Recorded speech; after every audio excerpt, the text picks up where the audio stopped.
Hello friends, तो आज हम बहुत ही एक इम्पॉर्टेंट टॉपिक के ऊपर डिस्कस करने वाले हैं और वो है पर्सनल फाइनेंस।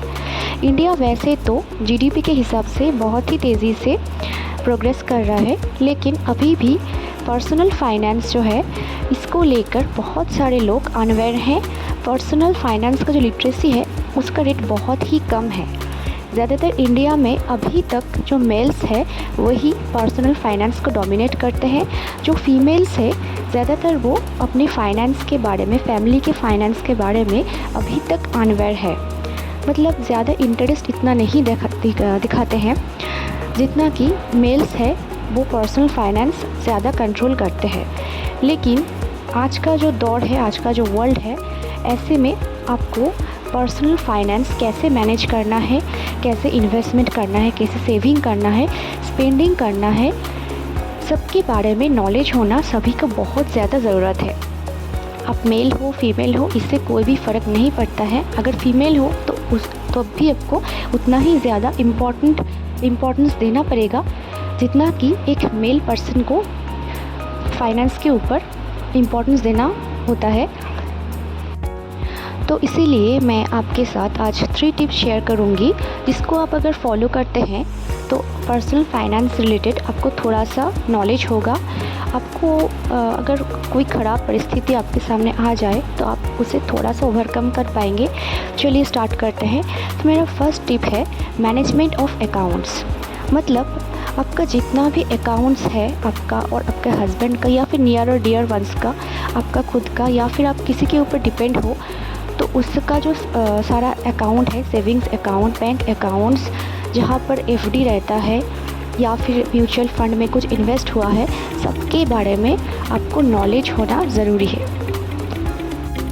मान लीजिए कि आप एक हाउसवाइफ है और आपको आपके फैमिली का फाइनेंस के बारे में कुछ उतना नॉलेज नहीं है, आपके पार्टनर इतना शेयर नहीं किए हैं या फिर आप खुद इंटरेस्टेड नहीं थे इतना कुछ जानने के लिए कि कहाँ पर क्या इन्वेस्टमेंट हुआ है, म्यूचुअल फंड में कितना हुआ है, स्टॉक्स में क्या है या फिर एफडी में क्या है, बैंकिंग में क्या है, तो आप प्रॉब्लम में पड़ सकते हैं।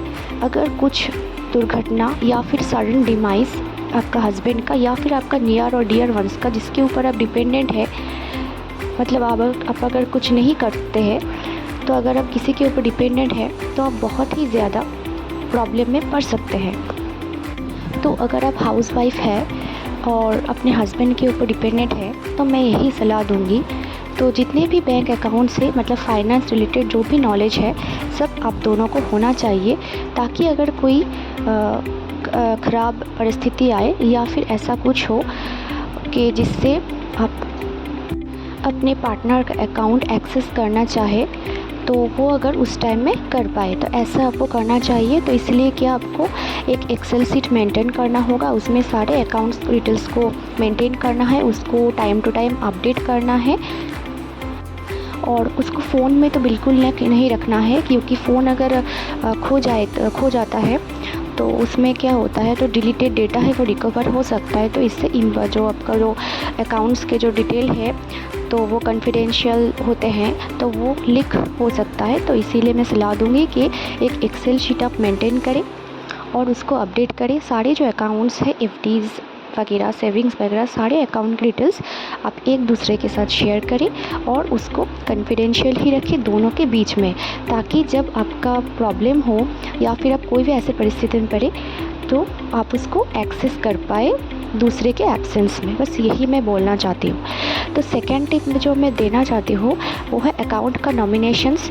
तो आपको क्या करना है, जब भी आप बैंक अकाउंट जाते हैं, बैंक में अकाउंट खोलते हैं, तो आपका या फिर कहीं पर भी कुछ भी अकाउंट खोलते हैं, प्रॉपर्टीज़ वगैरह हो गया, कुछ भी हो गया, तो आपका नॉमिनेशंस मांगता है। तब ज़रूर नॉमिनी रखिएगा, क्योंकि आपको खुद भी नहीं पता कि नेक्स्ट मोमेंट में क्या होने वाला है।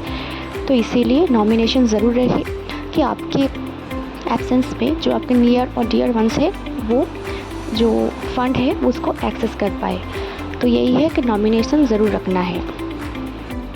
ओके, थर्ड टिप जो मैं देना चाहती हूँ वो है ऑपरेशंस ऑफ अकाउंट। मतलब जब भी आप बैंक में अकाउंट ओपन करने जाते हैं, सेविंग्स हो गया, एफडी हो गया, कुछ भी हो गया, तो उसमें ना दोनों चीज़ होते हैं। एक होता है ईओएस मोड, मतलब आइदर और सर्वाइवर मोड, और जॉइंट मोड, या फिर सिंगल होता है। तो ज़्यादातर क्या करते हैं हस्बैंड वाइफ्स, वो जॉइंट अकाउंट में खोलते हैं। लेकिन इससे क्या होगा, अगर सडन डिमाइस हो गया या फिर कुछ प्रॉब्लम हो गया तो एक दूसरे एक्सेस नहीं कर पाते हैं।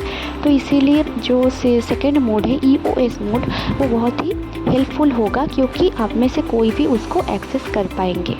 तो ये था मेरा 3 टिप्स पर्सनल फाइनेंस के रिगार्डिंग। ये बहुत ही यूज़फुल टिप्स है, आप ज़रूर उसको मेंटेन कीजिएगा एक अच्छा सा गुड पर्सनल हेल्थ के लिए। तो अगर मेरी ये 3 टिप्स आपको पसंद आया पर्सनल फाइनेंस के रिगार्डिंग, तो ज़रूर वीडियो को लाइक कीजिएगा और चैनल को सब्सक्राइब कीजिएगा। मिलते हैं नेक्स्ट वीडियोस में, जहाँ पर मैं फाइनेंस रिलेटेड और भी आपको नॉलेज प्रोवाइड करूँगी। तो till then bye and thanks for watching.